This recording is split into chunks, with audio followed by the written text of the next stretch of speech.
All right, welcome back to another episode of Quality Matters. I'm Darcy Chambers, I'm Kyle. and we're continuing on with our little mini series of Start With Why by Simon Sinek. This one Kyle's excited about. He doesn't know much other than the title, which is I preach it all the time anyways. What Gets Measured Gets Done. Yep. So, pretty simple. It is. Just like in our last episode when we talked about Walmart, obviously what they're measuring is the profit. Yeah. And that's what gets done. And they're Yeah. not measuring how happy their employees or their customers No. are, for that And matter. Your people will sacrifice to achieve that goal, whatever the goal is. And If they know you believe in them. yeah. And Well, you're- no, I don't even mean that. Like, even if your goal is profit, people Oh, will I see what you're sacrifice. They saying. might sacrifice each other, but sacrifices will be made to achieve the goal. Yeah. And so you got to make sure that goal's lined up with what you want people's sacrifices to be. Totally unrelated. Well, similarly related, but it just dawned on me. On Facebook, there's been people sharing this Walmart employee. I don't even know where she's an employee at. And she takes hilarious photos throughout the stores with their products. And it's really funny. She's obviously somebody who still believes in Walmart, and so now it's gone viral. That's funny. It's really funny. I believe in her. I go buy stuff from her. I got kicked out of Walmart in high school. Okay, we're not going to talk about that. So what gets measured gets done. First, we're going to talk about a lady named Christina Harbridge. She was in college. She was interested in antiques. So she saw a job ad for a collector, Okay. and she went to that. It was not an antiques collector. It was a bill collector. Oh. Yeah, that makes sense. So she was supposed to like file papers or something Mhm. there. She wasn't actually going to do the collections. But then, you know, it was kind of a big open space is what we imagine and see on movies Yeah. from back in the day. Yeah. Just big open space, desks everywhere, people Yep. calling and all but threatening and harassing and yelling and being ugly and angry, and it made her feel icky, to use a word from our last episode. It didn't really settle well. As I think most people it wouldn't settle well with. It went against her why and what she believed in being kind to each other. Yeah. But then, you know, it'd be break time or whatever, and they were all these people that were like, on the Suddenly phone shift. are so nice, and Yeah. they would help each other, and they would do things together, and you know, it just was like a weird thing Disconnect, for yeah. her, and she didn't really like it. They would help homeless people, and so So they're like legitimate good people outside of this terrible, nasty job. hmm That's quite a But guess what got measured? right. How much you collected. Yep. That was what was incentivized, and the bonuses were attached to how much money they collected. So then she got put on the phones with the same company, and she just was like, look, Right. can't do it. At some point, I don't know when this job started, how long it lasted, but in 1993, she moved to California, and she said, I'm gonna start my own collection agency. It's called Bridgeport Financial Service. It's still open today. I Oh, looked cool. at. She's recently sold it, but it's still open today. And she said, I'm gonna start my own company, but we're gonna do things differently. And Okay. of course, you know, competitors laughed at her, never gonna make money Right. that way. And so her why was that everybody deserves to be listened, everybody wants to be listened to. Everybody has a story to tell, so we're gonna call and listen to their story. We're gonna see Interesting what's way. happened. And her agents, her employees, had to develop a rapport within 3 minutes. You're on a 3-minute phone call with them. Makes sense. And learn everything you can about their circumstances. Did they have the means to pay? Would they honor a payment plan? Is there a current situation that's going on that you can't pay? Maybe we can start the current plan or the payment plan in a couple of months. Oh wow. Like how can we help you pay this? Because most people want to Yeah. pay their debts. They Agreed. don't like to be in debt. Right. That gives you an icky feeling. Right. So what she measured was how many thank you cards her agent sent out to people for talking to them on the phone. I like it. So, you know, she had to kind of go back and think about that when she interviews people and see if they're going to be somebody that can develop a rapport Yeah. with this person you don't know Yeah. on the phone that you're calling about a debt in 3 minutes, and have a 3-minute conversation with somebody that's worthy of sending a thank you card. Yeah, well, because you have to get enough detail to actually write a card. Otherwise, thanks for, like the email we always know. Yeah. Thanks for your time on the call today. Done. Yeah, it couldn't be that. It had to be very specific, I don't know that it had to be, but that's what she's measuring. Yeah. So I'm sure it had to be, thanks for talking to me. I really understand your situation. Hope we can work together, something to that effect. So again, I like my numbers. So how did it turn out? Bridgeport Financial collected 300% more than the industry average. That's amazing. Just That's by amazing. being nice. Yeah. Just by being nice. Yep. And saying, hey, what's your story? How can we help you? The bigger thing is, and there's not a number attached to it, but the people that they were calling, the people in debt, ended up doing more business with the original company that the debt came from. Makes total sense. Because the collections people were so nice. Yep. Well, they obviously wanted to do business with them in the first place, but however that collection goes on, it's still going to reflect on the original company. Yeah. So, not only would they collect more, but now they're more apt to get more business. Well, and I would think you feel ashamed, like you don't want to go back into that business because they know you have debt. Realistically, the person there doesn't. But you know you do, and you feel not good about it. Yep. And then the collection people call and they say, hey, we care about you. We know there's probably something going on. And they make it so that you feel able to pay and you feel comfortable going back in. Like, hey, because some people may not even know that it's a collections agency. They may not even, so it makes you feel comfortable enough to go back and say, well, if it comes to that again, at least I'm going to have nice people to deal with. Yeah, no, I totally agree. So in her case, what got measured was the thank you cards and being kind to people. And she found a way to measure how her employees could be kind to people. And I just think that's amazing because that's something. How do you put a number against it? It's what we talk about anytime I work with folks and they're getting ready for their internal audit, their management review, and we always have to go through your numbers. What are your numbers? What are your KPIs? What are your metrics? Whatever buzzword we want to use for the day. You want to make the box turn green. So if a 7 or above it's green, we want the dadgum box to be green. But if you're measuring the wrong number, if all you change is the one metric you measure, you have dramatically changed the workplace. Well, that's a quote that I was going to share at the end of this that Simon Sinek says. He says, simply measuring the number of goods sold or the money brought in is no indication of value. No, not at all. And to go back to our Walmart episode that we recorded, look, they're bringing in lots of money. They're selling lots of goods. But do you feel good about buying there? And especially too, if your measure is, well, then we can look at the return on our investment. How much do we have in cost over our total profit? And then they say, well, that's the value. Well, maybe so. Then folks will go and stretch it out further. Well, how much of the available market did we capture? And so then you can start to add some that way. But those are all just so incredibly impersonal values. Well, numbers are easy to measure. I've said a number of times, including on this episode, I like my numbers. I like the cold, hard facts. How people feel is harder to measure. And you give someone a survey. I've seen a bajillion surveys, and now everyone's deal is just put like the little smiley face emojis. Okay, fine, I got the red mad face over here, but that doesn't give you much information.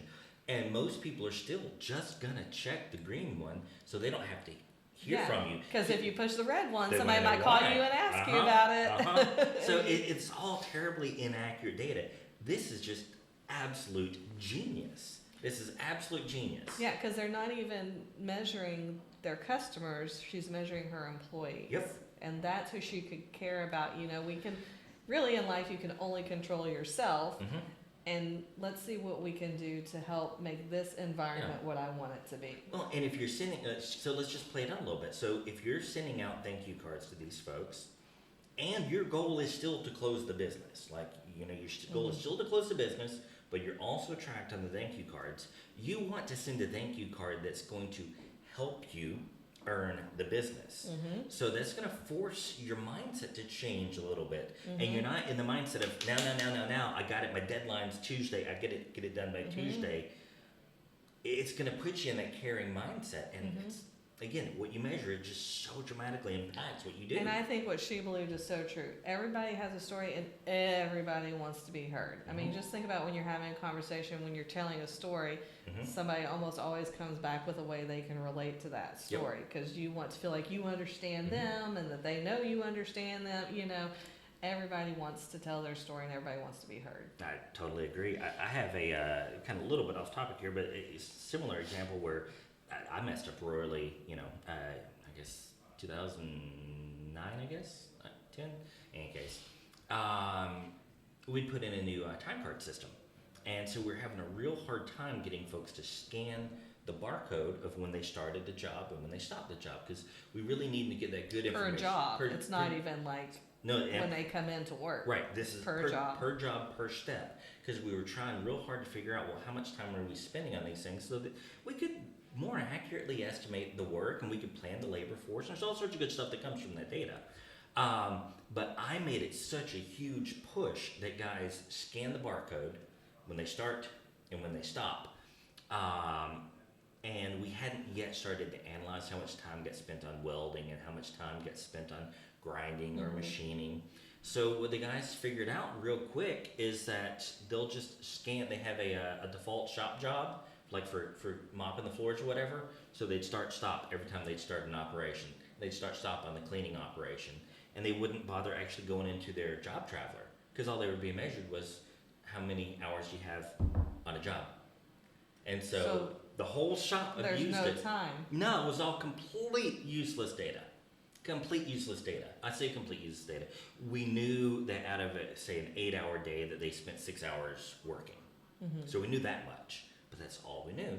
But because I put the metric out there that we need to know when you start and we need to know when you stop the job, and I applied a lot of pressure on folks to do it.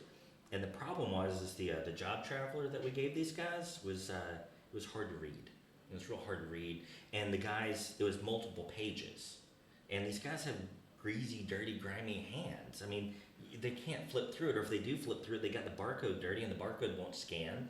And they're not going to stop work to go get the barcode.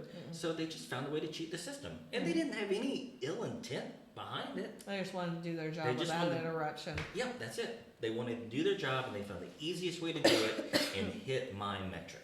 Yeah.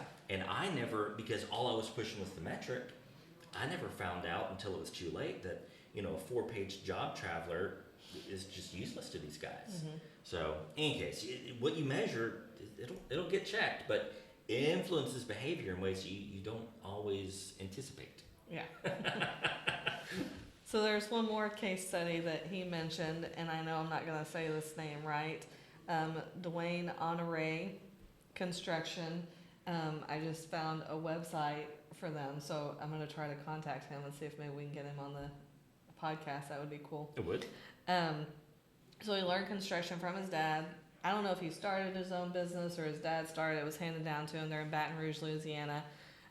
So he really valued the work-life balance, and people should work to spend time at home. Yes. And, not work. Yeah. So he was trying to figure out how to measure that, because what gets measured gets done. Yeah, that's tough. So all his employees are required to clock in and out, but not to track to the their degree I was talking hours, about, yeah. and even not like a McDonald's or whatever, just to track your hours, but it's to track when they get there and when they leave. You're only allowed to clock in between 8 and 8:30, and you're only allowed to clock out between 5 and 5:30. And their bonus pool is attached to that clock out time. If you stay later or come earlier, you get taken out of the bonus pool. And so the reason this is cool is because it greatly increased productivity. No kidding. There's no numbers attached to it. The wasted time just got dropped because they still had to make the deadlines, Yep. but there's no goofing off, and the productivity was low. Sorry, we just had somebody come up against the glass and really distracting. Productivity was high and turnover was low. I said well, I that. mean, it makes sense. Like, Well, you know, I used, especially when I was working so, and this is so funny because I say this when I was working so much back in like 11 and 12 is I'd get to work at 4:30 in the morning and I might not leave till 5:30 or 6 at night. And I just kind of saw it, well, since I'm here so daggum long, so what if I take 30 minutes just to shoot the breeze with someone? What the heck's it matter? In hindsight, I see how stupid that is, but at the time I didn't, but I think a lot of people get stuck in that same mentality. well, and you know, people especially today want to be able to have their phones with them and, you know, check on things and whatever. But we waste so much. I am so guilty of it. I pick up my phone to check. Let me just check this one thing. Oh, let's see what's going on Facebook. Let's look at 5 minutes LinkedIn. later, Let's 10 minutes later. And then you're like 3 hours later, sunk into the couch, and the kids are like, "I'm hungry." But you know, that's what our culture has turned into at work. But if you know, like, man, if I put that phone away and do my work, then I'm gonna get. I don't know how much that, you know, $100 bonus, a $500, but whatever the bonus is, like, everybody needs that extra money. So many workplaces, it's like you're given this level of sainthood if you work more than 60 hours a week. Oh yeah. Like you know, that is strong. But how much of that is powerful. goofing off time? Yeah, or even if it's not, but if the value is placed on, but yeah, especially if it is, but if the value is placed on that long, hard work week, I mean, these folks are going to burn out. They're going to be grumpy and no good to work with. And I think that describes a lot of workplaces, the folks listening to this. This is the exact opposite. You don't take pride in how long you work. You take pride in how much you got done while you were there. Yeah. That's a crazy idea. Yeah, exactly. And Simon Sinek likened it to how much you get done before you go on vacation. Oh, so before you know you're going to go on vacation or work, you want to get everything done because you don't want to come back to any work that needs to be done. Yep. I was kind of like that on a Friday afternoon when I worked a regular job. You know, I want to get everything done because if not, it's hanging over your head all weekend long, or it's hanging over your head while you're on vacation. So you get everything done that you can. Yep. And so that's what these guys did. Like, I'm going to get everything done because I know I still have to meet my deadline and I want to be in this bonus pool. And if we could get them on, it'd be really interesting to see what type of innovation they had around more efficient ways to get the work done. Like, you know, we talked about how much what you monitor is, you know, how important that is. Like, what type of checklist do these guys have for their work? How much have they improved these operations that for someone else might take an hour? Maybe they can get it done in 10 minutes. It'd be really fascinating to find out. Yeah, I'm going to see if I can get them on. Yeah, because, I mean, I'll guarantee you that they are doing during the day things that most folks aren't doing either. I'm sure. So it'd be fascinating to find out. But so quality matters. Yeah, it does. And what you're measuring. It does. Because what you're measuring I can't talk. What you're measuring is what's getting done. It does. And so you got to really think about why are you doing this business, what's important to you, and how can you measure that to make sure your business is following in line with your values. Yeah. You can't just put the number in there and say the number's important, so we're going to measure it. But you have to really ask, how are people's behaviors going to change to attain that number? Well, and it's funny that you mentioned behaviors because y'all are in trouble. After I finished this, I started another book you wanted me to read. What is it? 7 Habits of Highly Effective People. Classic. Everyone should read it. So again, about behaviors and habits. So we'll have some episodes. I don't know if he ends it by saying share it with everyone, but we're going to. There's hardly anyone that has in the business world that hasn't at least heard of the book. So I don't think we'll be spreading any secrets. Yeah, so he's got some behaviors we can talk about. So I think that's all for today. Fun stuff. All right. Thanks for listening. Thank you. What the heck was that?